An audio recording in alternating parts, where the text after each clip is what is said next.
2019 was going to be a banner year.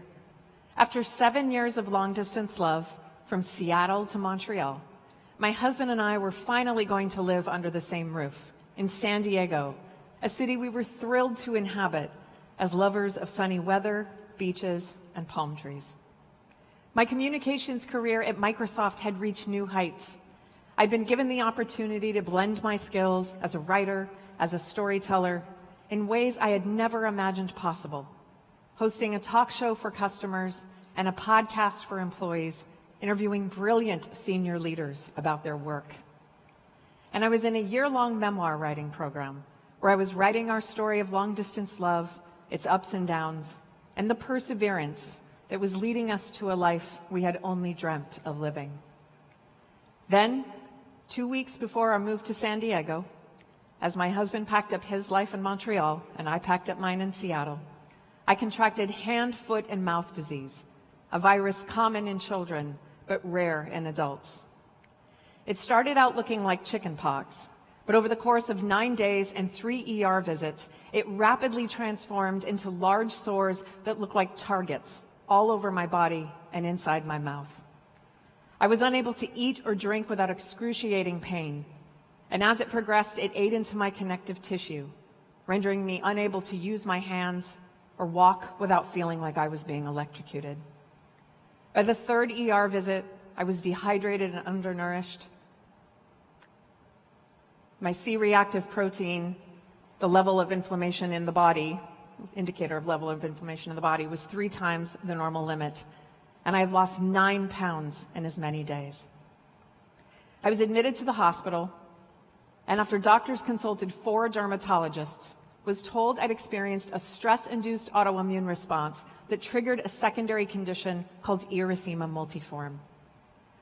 I was one of roughly 250 cases of this reaction in the literature and was hospitalized for a week, released the day before our move to San Diego.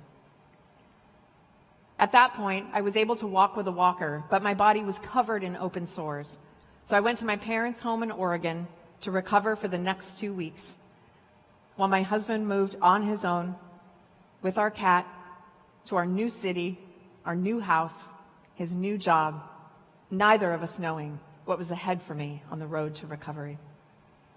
Over the next few weeks, I lost multiple layers of skin, and all my toenails turned black and popped off.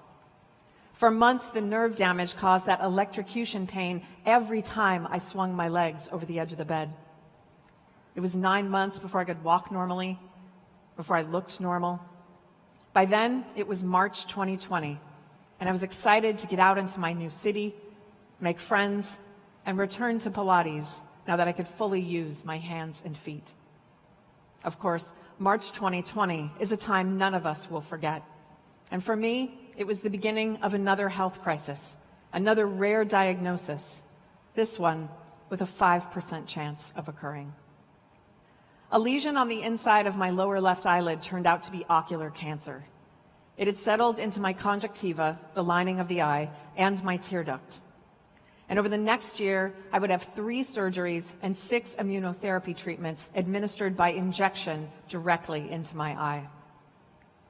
On what was to be my last appointment, my oncologist examined a new growth in the same location as the first, ordered a biopsy, looked me straight in the eyes, and said, "If this is a recurrence, your cancer is more aggressive than most. I need to operate within 7 to 10 days to save your eye and potentially your life." The day after the biopsy, my oncologist called to tell me the cancer was back. This meant I had to have the radical reconstructive surgery we had been hoping to avoid, removing half my lower eyelid and my tear duct, and there was no guarantee I would look like myself once I was healed. 2 weeks later, I had the surgery, and 5 weeks later, on June 3rd, 2021, I was declared cancer-free. But the road to being fully healed was long and paved with MRIs and CAT scans to ensure the cancer didn't make its way into my brain and my head and neck lymph nodes. Perhaps the hardest part of this journey, harder than hearing the words chance of death more times than anyone should, was how it opened my eyes, quite literally, to the reality of my marriage. Ours had always been a difficult relationship, one I chalked up to the complicated logistics and emotions that accompany long-distance love, and a fiery dynamic I'd attributed to the artistic temperaments of two creatives in a relationship. My husband had always been volatile, but the longer I was sick, the more irritated he became. This was compounded by the fact that his livelihood as a musician was sidelined during the pandemic. And as I took center stage in our household, he released his fear and frustration on me, becoming angry and explosive. The details of what transpired aren't suited to this forum, but it became clear that all along, for nearly a decade, he hadn't just been difficult, but emotionally and verbally abusive. And now the person I needed to be my rock became someone I feared during the most precarious time of my life. 2 days before the biopsy that confirmed my cancer was back, I entered therapy for narcissistic abuse. Over the next year, I built an emotional toolbox that would give me the strength to stay in the marriage or leave. I forged a sense of self-love, self-respect, and self-worth I had never had, which made the dynamic with my husband bearable, if not better. Now that I knew how to deflect him and protect myself, I thought maybe I could stay in the marriage, as the thought of divorce was daunting after 3 years of trauma. Around this time, in May 2022, a pipe burst in our building, flooding and destroying our home. As I marveled at yet another rare experience, a firm but gentle voice, the one that lives in my heart and speaks up when I need guidance, said, "You have had enough chances to choose yourself. You're not getting another. If you don't do what you are meant to do in this world, you will be plucked off the planet." It was the first time I'd considered that maybe all this trauma wasn't just a test of my strength and resilience, that it wasn't bad luck or bad karma, but wake-up calls, growing increasingly louder because I kept hitting the snooze button on myself. When we hear about trauma, it's usually in the context of how to abate it or avoid it. It's seen as a problem, a sign that something's wrong. It's positioned as the reason we're dysfunctional, incapable, broken. But it's my belief and my experience that trauma isn't the cause of our downfall, but the key to our rise. It's an opportunity to become our highest selves, to face the truth about our past and our present, to admit where we've abandoned ourselves, our dreams, our values, our purpose. If you haven't experienced trauma, you will. And if you have, you will again. It's universal and unavoidable, and it comes in many forms: grief, abuse, addiction, physical and mental illness, job loss, financial ruin, divorce. But the best way to heal from trauma is to transmute it, transforming dark to light, lead to gold. And the best way to do this is by reclaiming yourself and your purpose for your highest good and that of the world around you. It doesn't matter if your purpose is gentle and quiet instead of lofty and looming. There is something you're here to do, someone you're called to be, and sometimes, if you refuse to believe that or you push it away, trauma arrives and breaks you down, so you have no choice but to rise up. This isn't to make light of trauma or dismiss the pain it causes.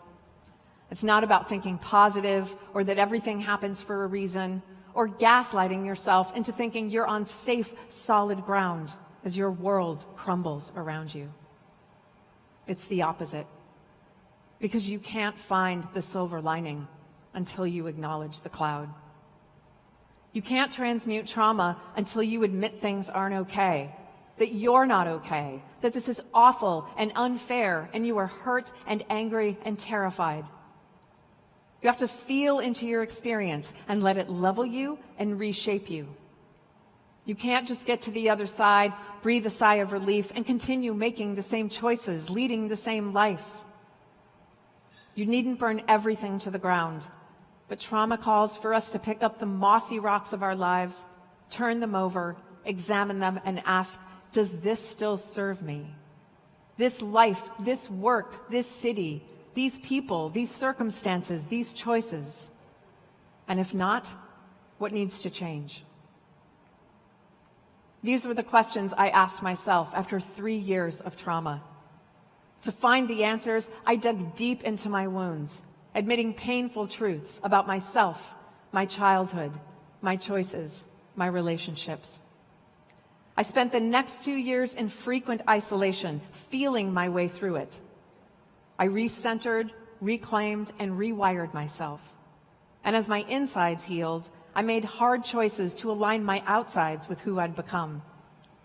I left my career, started a business, ended my marriage, and moved to the city that has called me since I was a little girl. Miraculously, though not remotely overnight, circumstances also began to shift in my favor without any tangible effort on my part. I was transmuting trauma purely because I had done the inner work, and the universe had my back. I don't show up to life from a healed place 100% of the time, because I'm human, and that's how being human works. I'm also not fully healed and never will be, because that's how healing works.